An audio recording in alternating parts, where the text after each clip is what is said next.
Mawid lang tayo guys from our hotel na hindi na pwede. Picture daw muna tayo dito. The airport.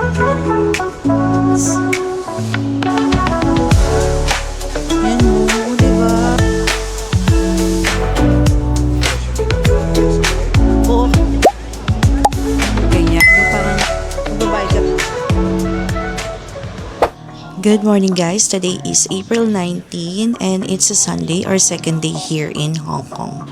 Hindi ko na na-end yung vlog kagabi kasi sobrang pagod na. But anyway, kagabi nandun tayo 'di ba sa harbor, naghanap tayo ng cake para sana sa picture lang naman at video, but wala tayong nahanap na cake kasi sarado pala yung Starbucks, nire-renovate. So, wala lang. Nagtambay lang kami dun sa harbor, then bumalik na ng hotel and may binili lang sa 7-Eleven na tinapay for dinner. Yun na yung dinner ni Julius. Ako hindi na ako nag-dinner kasi sobrang pagod na talaga at gusto ko na lang matulog.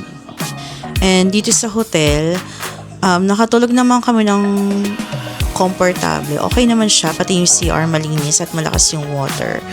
But yun nga lang, ang experience namin dito ay hindi ganun kaganda kasi first yung pintuan niya, yung pagbalik natin galing ng hotel, galing ng harbor kagabi. So yung key card hindi siya gumagana. Nakailang try kami. Tapos bumaba kami sa receptionist para ipagpalit yung or palitan yung key card. Tapos tsaka siya gumana. Tapos napansin namin dito sa main door sa pinto. Pag pumasok ka at ilalak mo, nag-a-alarm siya. Kailangan mo siyang ilang beses ulit-ulitin. May kadiliman din tong room na to, tong hotel na to, kasi madilim yung mga ilaw nila. Parang ganyan lang siya. Yellow lights lang siya. Pero yun, tas luma na din talaga, and yung dingding niya, parang siyang yung dingding, wallpaper, yan na luma. As in talagang luma, pati yung mga pintuan. So, tinanong namin yung receptionist sa baba kung meron silang upgraded or bagong renovated na rooms kasi parang nakita ko sa ibang vlog 2 years ago nag-renovate tong hotel na to, tong Imperial Hotel na to, pero sabi niya wala daw, so yung luma pa rin daw yung mga rooms na to. But so far kagabi siguro dala ng sobrang pagod, nakatulog naman kami ng maayos dito sa room na to.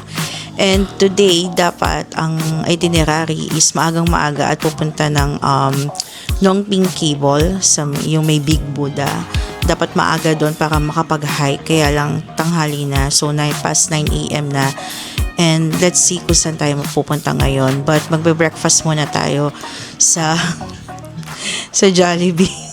Guys, based on our experience sa Jollibee dito, yung huling punta namin, masarap yung chicken nila, parang mas iba yung luto compare sa Jollibee sa Manila or sa Pilipinas. Pero doon muna tayo kakain for now, and then sa breakfast. Then let's see kung makapag-try tayo ng mga local restaurants or kahit street food dito sa Hong Kong mamaya. Medyo madilim lang talaga dito. Good morning, Hong Kong! Mawid lang tayo guys from our hotel. Dito. Yan. Sumawid tayo dito. And, ayan. Asan yung Chongqing Mansion? Ito pala. Sa tawiran lang ng Chongqing Mansion. Ayan, no. So, malapit na malapit yan sa katabi lang ng hotel natin banda doon. So, yan. Ito yung Mirador. Ito yung pinagstayan namin. Yung building na yan. So, yan dyan kami nagstay before noong 2016. 10 years ago. 10 years ago. So, tara, breakfast na muna tayo. Medyo cool, no? Hindi siya yung... Wala pa kasi maaga pa. Sige, dahil maaga pa. Pero guys, yung temperature ngayon dito is naglalaro na sa 26 degrees. So, hanggang 28 ngayong araw yata. So, medyo mainit na rin talaga. So, di ba dyan tayo tumawid? So, ito yung I-Square Mall. And then, nahanapin natin yung Jollibee. Meron dito. Meron parang cafe dito, guys. So, yan siya. Nag-range siya ng mga 78 to 188 Hong Kong dollars. Medyo pricey talaga dito sa Hong Kong. Ito na ang Jollibee. Come on, let's eat.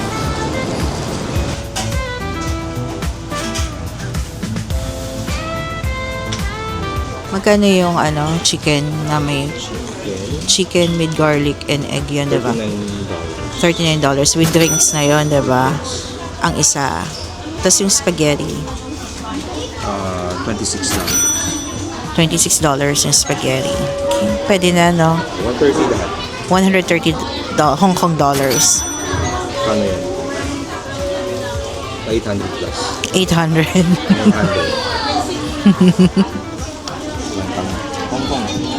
We're in Hong Kong, guys. Ang daming kumakain dito ngayon, guys, sa Jollibee. Hindi lang mga Pinoy. So, may iba't ibang lahi din. And then, napansin namin na maganda yung customer service din sa cashier kanina. Kasi nasanay kami dito sa Hong Kong na parang medyo masusungit yung mga tao. But, siguro dahil culture na nila o ganun talaga sila. Or, medyo merong sa barrier sa English language. But yun nga, dapat hindi ka matampuhin dito sa Hong Kong. Pero kanina yung Chinese or yung parang local na cashier, okay naman siya kanina.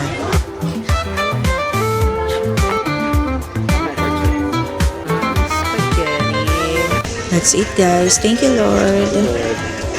Makakain na tayo. Parang huling kain ko pa ay nung sa Pugs. Sa lounge. Si Julius kasi kumain siya ng tinapay sa 7-Eleven tsaka ng ano ba to? Yung chips ng Calbee. Favorite niya kasi yun. Pero tayo hindi na tayo kumain kagabi. So, gutom na yun. Parang almost 20 hours na tayong walang kain. Thank you. Sabi ni Julius Calasa ng Jollibee ng 90s. In fairness, masarap ang Jollibee dito, guys. So, kung gusto nyo matry ko, pag lalabas kayo ng bansa, gusto nyo matry ko anong lasa ng Jollibee sa ibang bansa, so, pwede kong I strongly suggest na i-try nyo yung Jollibee. Dati noong 2016, parang ilan lang yung branches dito, na pang dalawa lang. Central para sa... Nagpunta pa tayong Central noon para sa Jollibee, but ngayon meron na dito. TST.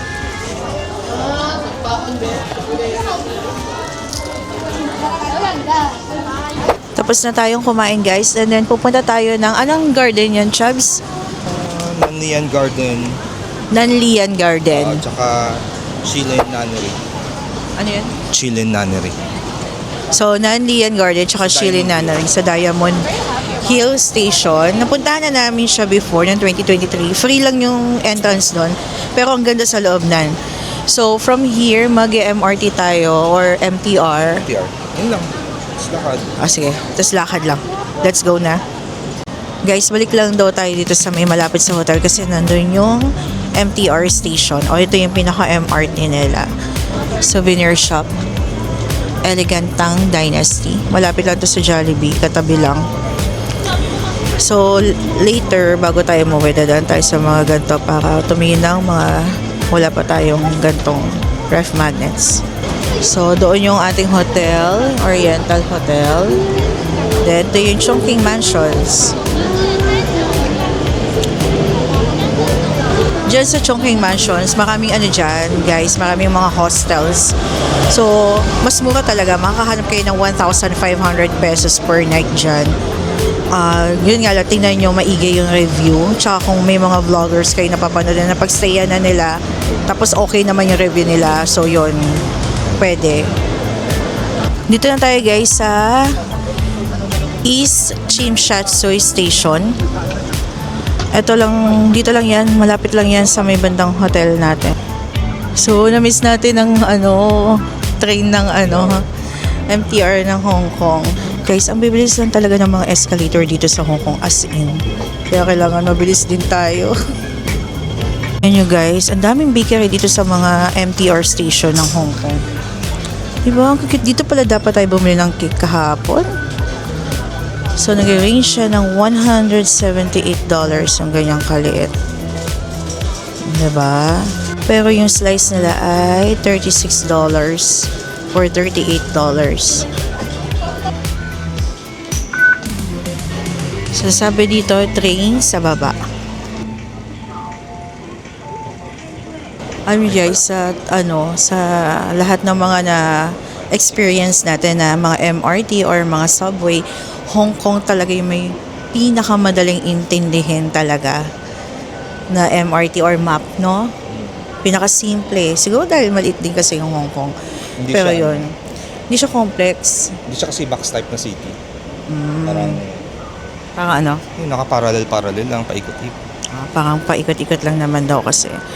So yun, nandito tayo, papunta tayo ng, yung station na to is Wu Kai siya, napapuntang Wu Kai siya, pero bababa tayo ng Diamond Hill. So from dito sa station natin na East Chim Shat Tsui, ilang station to, love? 6. 6 stations, tapos Diamond Hill na.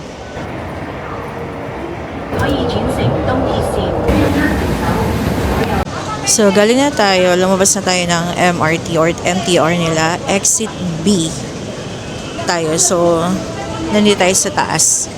Sa mga MRT or MTR stations nila, may mga washrooms or CR dito. Ayan, tulad yan. At malilinis yan, guys. At lagi silang may tissue. Habang hinintay natin si Julius, naalala ko lang noong unang punta namin dito noong 2016. Hindi namin afford mag-rent ng pocket wifi or ng kahit na anong internet provider. So, ang ginawa ni Julius, parang kinabisado niya sa utak niya yung itinerary, tsaka kung ano yung mga sasakyan. Tapos, na siya, sinulat niya and then screenshot na lang sa phone. So, parang gano'n lang. Kung kailangan namin ng internet, meron naman sa hotel, doon sa guest house, doon sa, sa mansion na yon.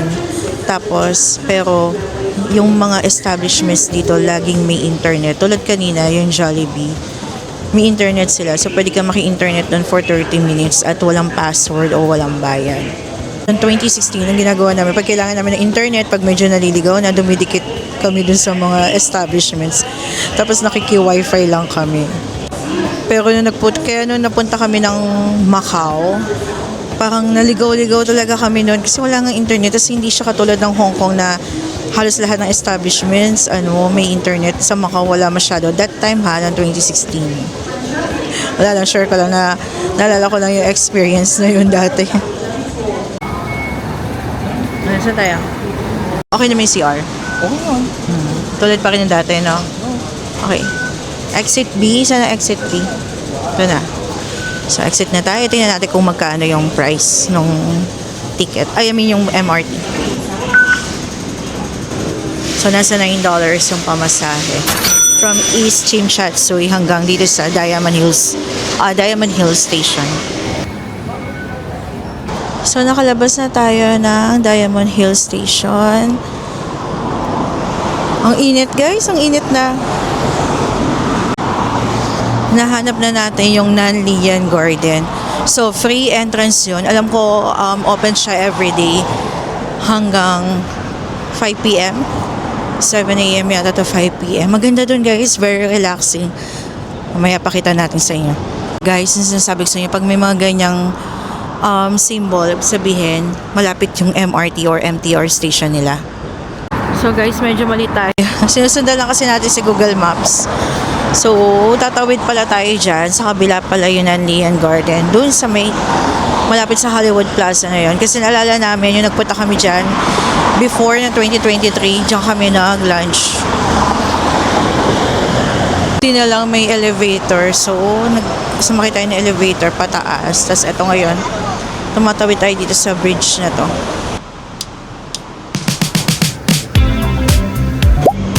So, ito na guys, yung entrance. Tama, 7 a.m. to 9 p.m. pala sila. Everyday to. Ha? Mukha lang siyang hindi malaki sa unang kita kasi parang nasa ilalim tayo ng mga flyover na yan. Pero meron pa yan dun sa loob. Alam niyo yung feeling ko na, Arroceros ba? Arroceros Park sa Manila. Napuntahan niyo na ba yung guys? May flyover din na ganito yun. Tapos may park doon, Arroceros.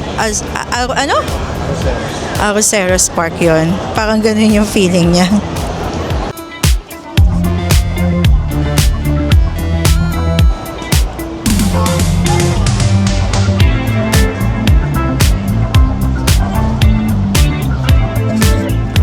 Di ba? Entrance pa lang ang ganda na. Lalo na kung hindi ganito kainit. Ang init.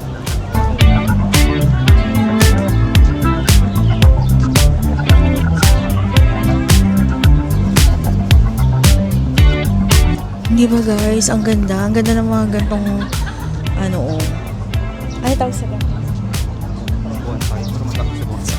Baka daw bonsai. Parang mas malaki sa bonsai. Ganda ng landscaping, di ba? Mas mga ganito, marami sa... Chubs, ano tawag sa ganyan?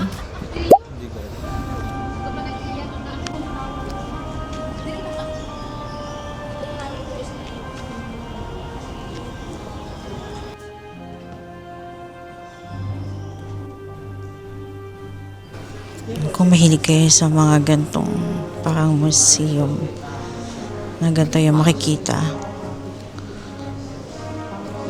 pasok kayo dito. Kamusta tayo guys? Kala namin may easy. Uusok yung ano puno. Ay, yung bato. Ano kaya to? Tingnan natin. Parang mist nga, no? Ganda naman ito. Parang nga talaga siyang bonsai na malaki lang. Tingnan nyo guys, sarado na to. Dati kasi pwedeng inaakyat namin to. Pwedeng pumasok dyan sa may bridge na yan. Yan o. Ang dami namin pictures dyan dati. Pero ngayon hindi na pwede. Ang refreshing yung tingnan, no? Ang ganda, no? Di ba, sino mag-aakala? Pag hindi mo alam to, sino mag-aakala may gantong garden sa gitna ng city? No, wala pang bayad, guys. Yeah, mas marami yung mga parang bonsai nga dito. Pwedeng upuan to, guys. Upo muna tayo. Sobrang init sa labas. So, itong mga to ay parang mga stones, no? Iba't ibang stones. Mga stones na lapitan natin. Naupo lang muna tayo saglit dito. Sobrang init sa labas. Lapitan natin yung mga stones. Rock stones. Ayan tayo.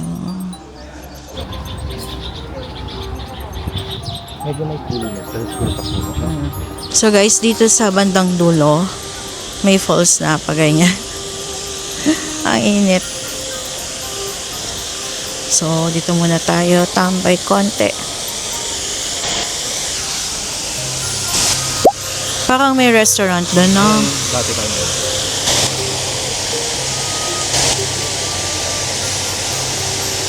Ganda mag-picture dito.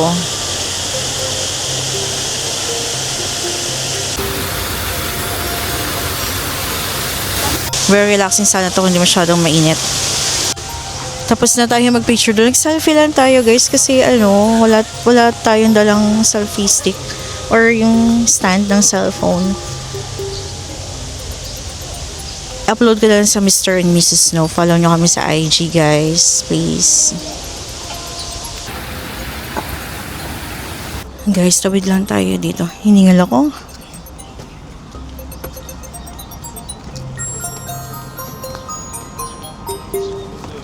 Picture daw muna tayo dito. Guys, di ba kanina sa may garden tayo? So, umakyat lang tayo malapit sa entrance. May hagdan doon kayo na papunta dito. So, ito na. Ganda, di ba? As in. Ngayon si Julius umupo muna. Sobrang init ang haling tapat din kasi. So, kesa sumama pakiramdam niya.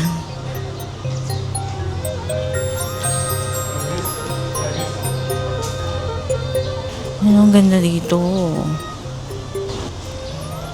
Ang laki pa, ang lawak. So, kung pupunta kayo dito sa Hong Kong, tas medyo gusto nyo ng tahimik or peaceful na lugar na wala kayong maririnig kundi mga huni ng ibon tsaka yung waterfalls doon sa dulo. So, I strongly suggest na puntahan nyo itong Nanlian Garden. Mahangin naman guys pag nasa lilim ka, pero pag nasa arawan ka, sobrang good luck.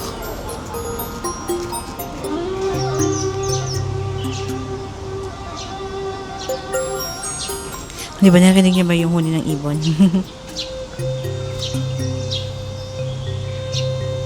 Baka hindi na tayo guys magpunta doon sa ano na yon dyan.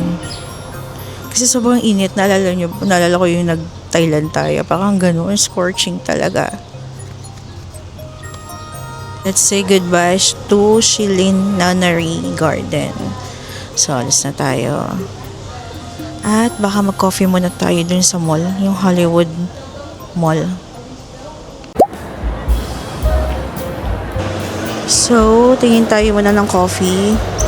2 orders of ice caramel macchiato. Ice caramel macchiato? Yeah, grande. Grande. Coffee break muna tayo guys. So, nag-order lang kami dito sa Starbucks. Dito tayo sa may Hollywood Mall na pinakita ko kanina, tinuro ko. Then sa second floor nito may Starbucks. So meron tayong ice caramel macchiato, and then blueberry muffin and chocolate muffin. So itong dalawang muffin na yan, tig $22 sila, and then yung coffee ay tig $47.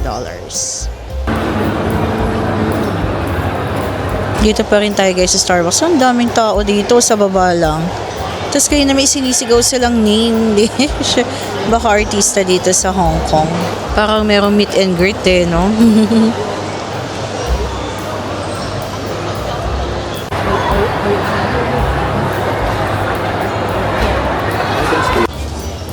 Tingnan nyo guys, so ang daming cakes talaga dito sa Hong Kong na ang cute. So kung gusto niyo ng mga per slice, nag-range siya ng mga $32 to $40. Depende siguro sa cake. Pero pag mga whole cake, mga $280. So guys, nandito pa rin tayo sa Hollywood Plaza na mall. At katatapos na natin tumambay doon sa Starbucks. So medyo nagpahinga muna tayo doon. Sobrang init kasi sa labas. Tapos ngayon, the plan is punta tayo ng Kowloon Park. I think, din yun, free of charge. Kasi gustong puntahan ni Jules. So, never pa kami nakapunta sa Kowloon Park.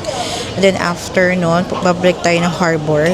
Kasi kagabi, di ba, parang sobrang dilim na yun, nag-harbor tayo. So, hindi natin siya nakita ng maliwanag pa. So, doon tayo tatambay sa harbor, sa Victoria Harbor mamaya. Hanggang mamayang gabi na yun. And then, doon na tayo kakain at food trip. Tingnan natin kung ano yung mga pwede natin bilhin ng mga egg tart doon. So, bababa lang tayo dito. Meron na ditong MTR station, Diamond Hill. Guys, meron donkey dito. Kung maligaw kayo dito, meron naman dyan donkey kung gusto nyo. Dito rin tayo kanina, nag-enter. Meron din pala dito, Diamond Hill Station. Hindi namin alam. Diba doon tayo kanina pa nag-exit sa B papuntang Nunnery tsaka Nanlian Garden. Tapos from there naglakadan tayo, dyan tayo so nakita namin tong Diamond Hill Station na to. So sabi kong tong line yan yung mga ganyan, diba, very much ano ba tawag doon, yung madali lang siyang sundan.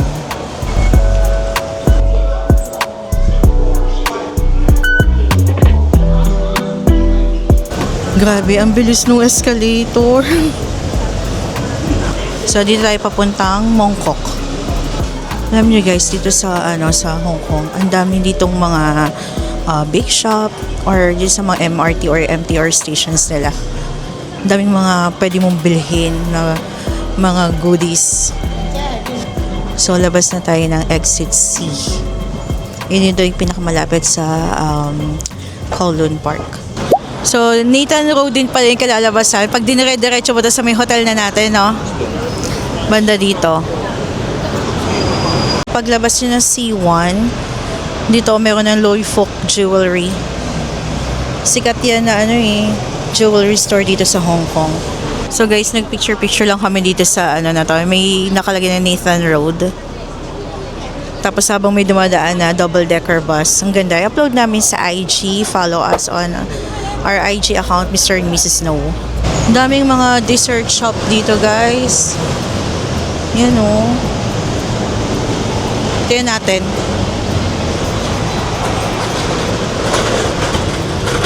Yan mga tart. Cream cheese tart. And of course, the Hokkaido caramel egg tart.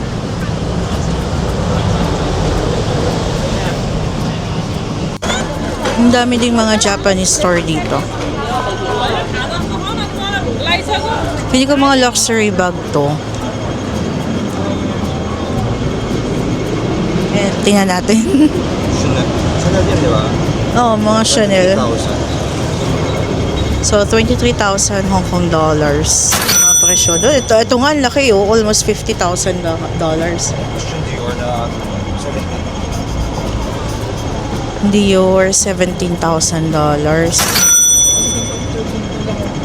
Magkano? 13,200. 13,200. Etong black. Oo. Kit for ano? For travel, no? Partida second hand na to. Ang tagal lang. Yung wallet na nakalagay. Magkano yung wallet? 1,200. $1,210. So, nasa 7,000 pesos mahigit. 7,000 plus. 7,500. Almost 8,000. Mga ganyan. Pang-alam Wallet ng pa card. lang. Ay, actually, di siya wallet. Parang card, ano siya. Di ba second hand to? Mga pre-love. Luxury brand, clients. Louis Vuitton. Parang siyang Japan store. Ah, okay. Tara na. Ito yung nadaanan natin kagabi. Sabi ko, bakit parang masyadong mapuno dito, Oo. no? Actually, doon pa lang gusto kong ituro sa'yo kanina. Ayun yung bus 821. Yun yung sinakyan natin ganyan na bus kagabi mula airport. Parang ngayon lang ulit tayo naglakad-lakad dito. Naglakad tayo dito 2016, no? Tapos hindi ko napansin noon, o siguro dahil gabi yon na mapuno pala sa part na to. So guys, share ko lang, noong 2016 kasi, di ba sa Mirador Mansion tayo, kami nagstay. Tapos nilakad namin mula Mirador Mansion hanggang, saan yun, Ladies Night Market, di ba? Oo, sa Mongko. Sa Mongkok. Ang layo pala. Limang station yun. 5 stations siya ng MTR. Isipin nyo ganong kalayo nilakad namin dito Malamig. sa Nathan Road. Pero that time kasi around November yun, so medyo cool yung yung panahon ng time na yun. Ito na po. Ang lalaki ng mga puno ng balete dito. Di ba parang ang ganda pag may city na ganito, so dadaan yung double-decker bus. Tapos may mga punong ganito, ang lilim lang, parang ang fresh lang. O, di ba, kabog. So guys, nandito na tayo sa Kowloon Park. Entrance yata to ng Kowloon Park. Hindi natin sinundan yung signage na nandun. Nilakad lang natin konti. Then, eto na siya. So, let's go. Dami nagpipicture dito, oh. Very artistry yung place. Nakakahiyan dumaan kasi pipicture.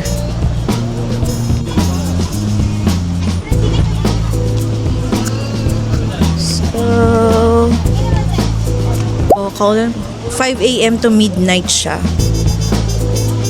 Bawal ang pets. Swimming pool, ayun o. Makasarap maligo, OMG. So, hindi na tayo nag-video dun sa pool kasi may mga bata.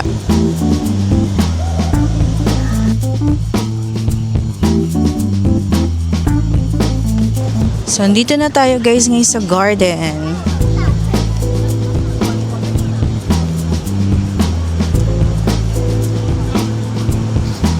Hindi ko na-expect na ang dami pala talagang garden dito sa Hong Kong, no? Na libre pa, guys. Hala, Chubbs, ang ganda dito. Ayan, oh.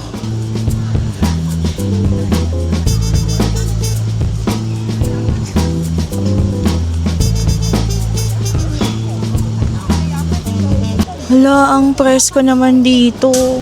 Pumunta daw tayo dun, guys. So, yun na nga guys, hindi ko in-expect na ganitong madaming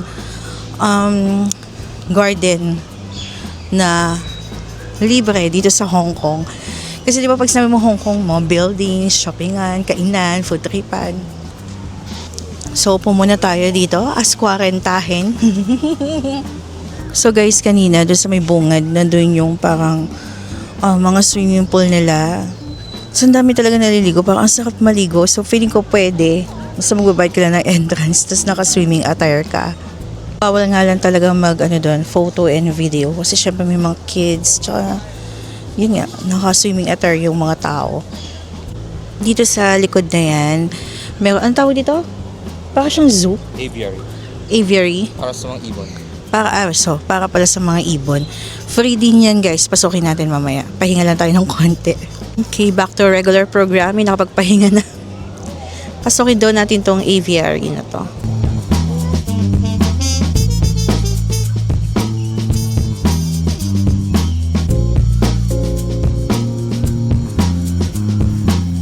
Guys, ano ba tawag dyan sa mga yan?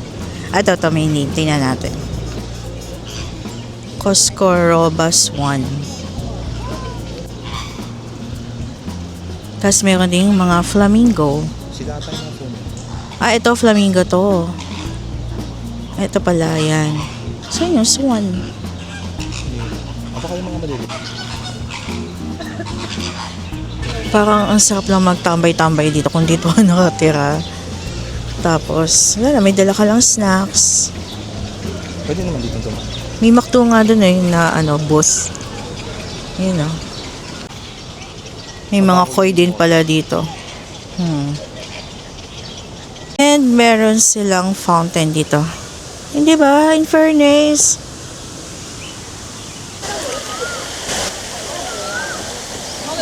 Dami guys, nagpipictorial dito. Dami nagpipictorial dito.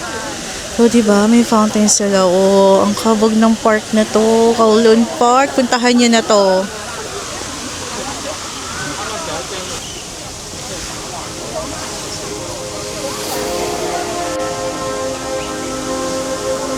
At meron pang isang fountain dun, oh.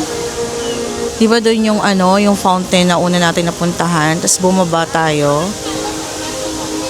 At merong another fountain dito. Yan o, diba? Yung mga yan, water lily yan, diba? Mga water lily.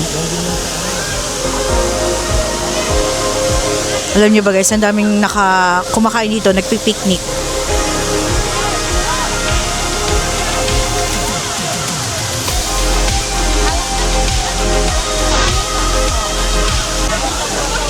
Nagpicture tayo dito guys. I-upload natin yan sa Mr. and Mrs. Snow na IG. Lagay namin dito yung yung IG natin. So follow nyo kami. Ang ganda, sobra. Ang ganda mag-pictorial dito, promise. So guys, alis na tayo ng Kowloon Park. So dyan yung parang fountain. Babalan tayo dito sa South Gate ng Kowloon Park. So dito yung parang maraming kainan. Or pwedeng mag-food trip. Tingnan natin kung ano pwede natin bilhin. Nakakauhaw. Sobrang init. Promise. Pero, ang ganda talaga ng Kowloon Park. Hindi namin in-expect na ganun siya kalaki at kaganda. Amoy na amoy yung durian ngayon dito. So, di namin in-expect na ganun siya kaganda at kalaki at madaming fountain na ganun. Tapos free pa. Ang dami dito ng mga tao na nagpipiknik lang, nakalatag sila, kumakain. Tapos marami nagpipictorial. So yun lang siguro dahil, yun nga, parang hindi mo na-expect na marami. Kasi di ba dito sa Hong Kong more on kainan, shopping, ganyan, buildings, malls. So merong park na ganito katulad nung Nunnery kanina. Yung sa Nunnery, sobrang peaceful talaga dun eh. Pero ito, iba naman din yung binibigay nitong Kowloon Park. So, naglalakad na tayo dito sa may labas lang to ng Kowloon Park at hahanapin natin yung parang sikat na Xiaolong Bao dito na nakikita natin sa mga ibang mga food vloggers or sa TikTok and IG. So guys, sa tawid lang nito yung bake house. Ayun oh. Let's go muna doon sa una nating nakita ang bake house. Haba ng pila. Oh my God, ang haba ng pila. Parang sa Causeway Bay din ha. OMG! Totoo pa.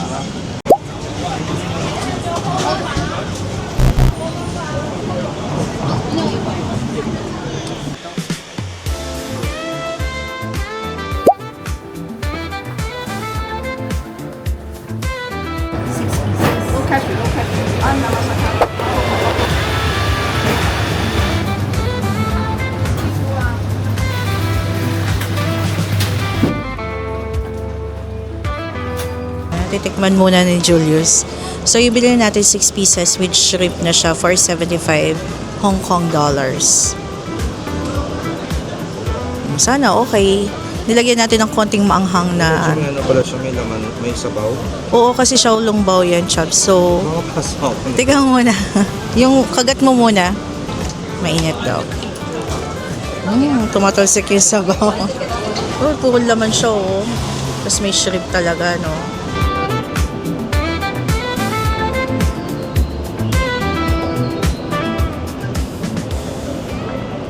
Tapos na tayo, guys, kumain ng fried bun. Masarap naman siya, okay naman siya para sa amin. Kaya lang kasi meron akong mas nakainan doon sa Taiwan na, na mas okay.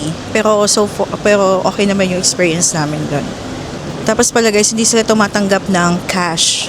So, pwedeng credit card or yung octopus card nyo.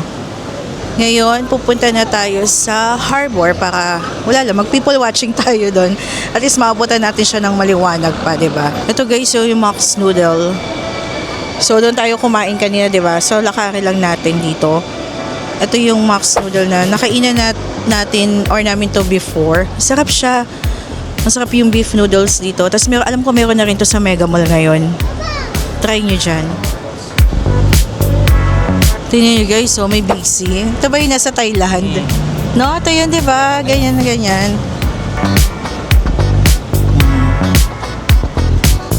Merong mobile softee na ice cream. Bili tayo.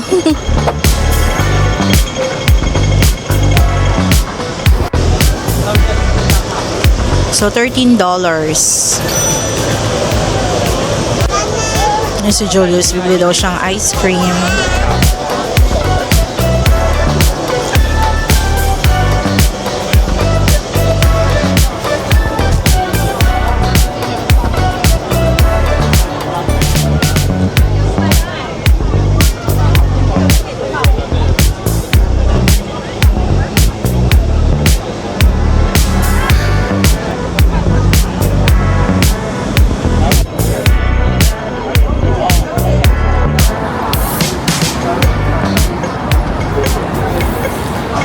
So, tapos na tayo mag-ice cream. Lakad na lang tayo hanggang doon sa Victoria Harbor. Ito yung nilalakaran natin. Tapad lang ng hotel. Ito, guys, yung kagabi na madilim.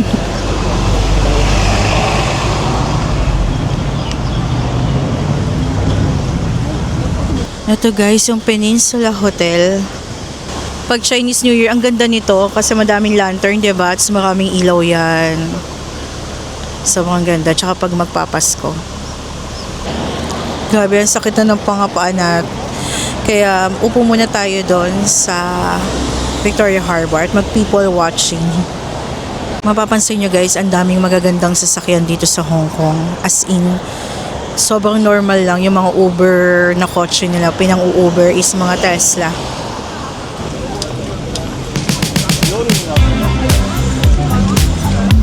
Upo muna tayo, guys, dito kasi hindi na kaya ni Julius. Wala pa tayo sa pinaka Victoria Harbor. Dito pa lang tayo sa may cultural arts nila. Yan sa likod. Ito na, guys. Ang Victoria Harbor pag maliwanag.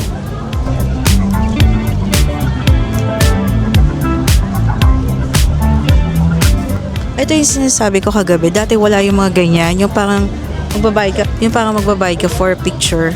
So, wala yan dati. Alam mo, hindi ko alam. Pero parang foggy na, hazy na. Hindi ko... Ganun ba yun? Hindi siya clear yung sky, diba? Parang ganon.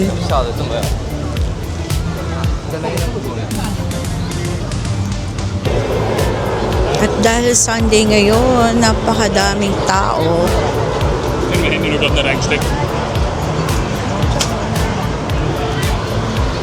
Ito.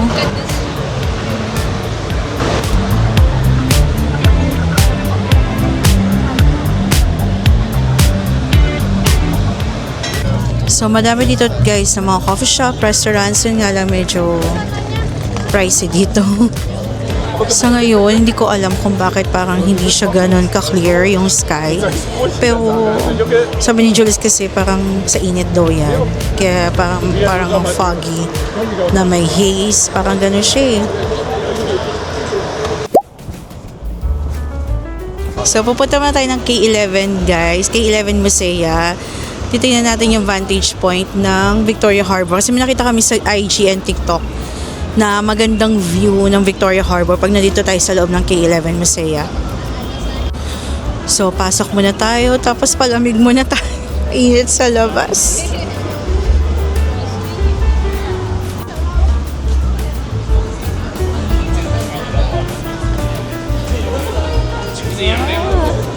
Ang lamig, guys. Ang sarap. Naalala ko dati dito, may wax dito. May wax figure dito. Puro luxury brand yung mga nandito. Pero ang lamig niya. Ang sarap ng aircon. So guys, pag pumasok kayo ng K11 Musea, akyat kayo sa may dito, 6th floor ng K11 Art and Cultural Center. So dyan tayo pupunta. Ito, parang wax din siya. Parang yung dati ganito, no? 6th floor na to. Dito kaya yun? Tingnan natin.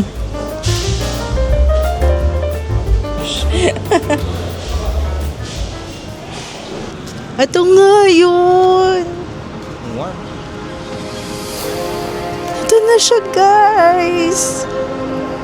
So, madali lang pala siyang hanapin sa loob ng K11 Musea. Akyat lang kayo hanggang 6th floor. May mga signages naman or directions kung saan yung 6th floor. Tapos, ayun na, pag akyat nyo na 6th floor, may, ano na, yung labasan na or pintuan. So, ito na siya.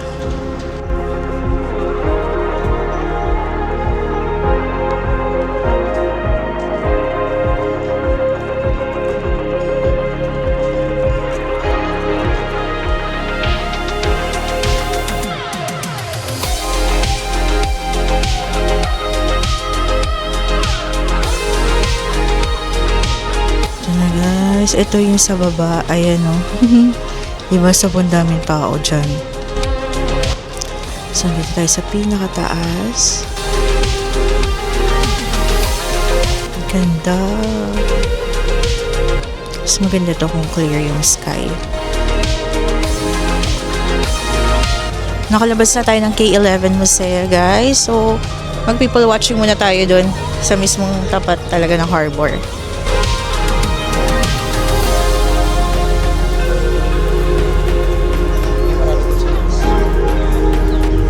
So, dito na lang pala muna tayo.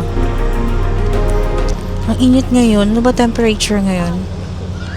So, pwede tayo. Naghanap tayo ng makakainan. Ito. Ay, tingnan natin yung kabila. Hanap tayo, guys, ng dinner natin.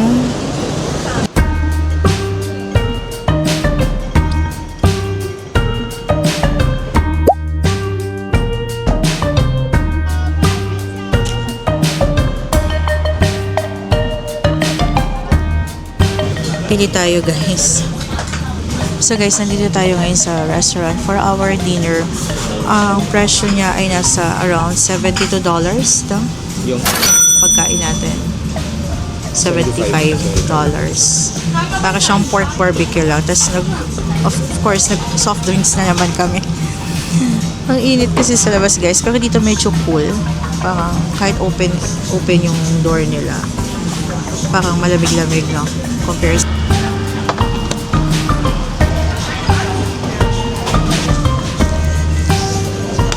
Thank you. So, same lang kami ng order ni Julius. Parang pork to, and then egg, and then rice. Tapos Coke. So, ito na lang yung ating dinner. This is the one of the cheapest na alam natin na napuntahan. So, let's go. Let's eat. 10 years ago, no? Mga $50. O, dati ganun ang mga presyohan, di ba? So, parang mga $50, $48. Pero, syempre, inflation, kahit saan naman sa buong mundo. And, tsaka 10 years ago pa yun. So, kain na tayo. Naalala ko lang sa Thailand, parang ganito yung normal na food nila. Yung parang may egg, may rice, may gulay. Pero sa kanila means yung pork or beef, no? Ito, yung parang may toppings na pork lagi or chicken. Sa Thailand kasi parang means na maanghang. Nag-usapan namin yung Kowloon Park. Sobrang natutuwa kami doon.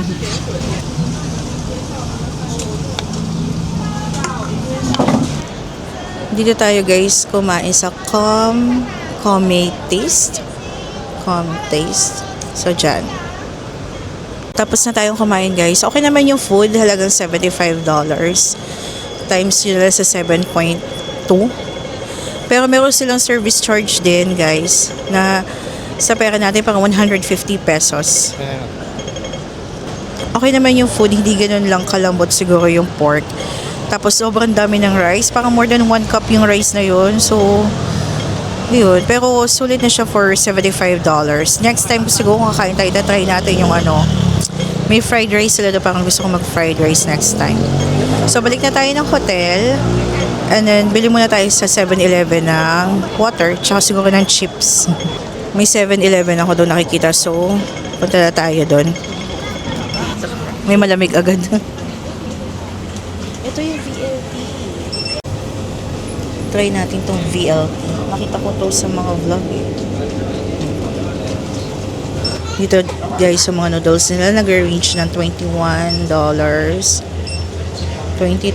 $16 yung mga Korean noodle. Gusto ko medyo malat-alat. Etong isa blue. Ano to? Ito yung mga chocolate dito.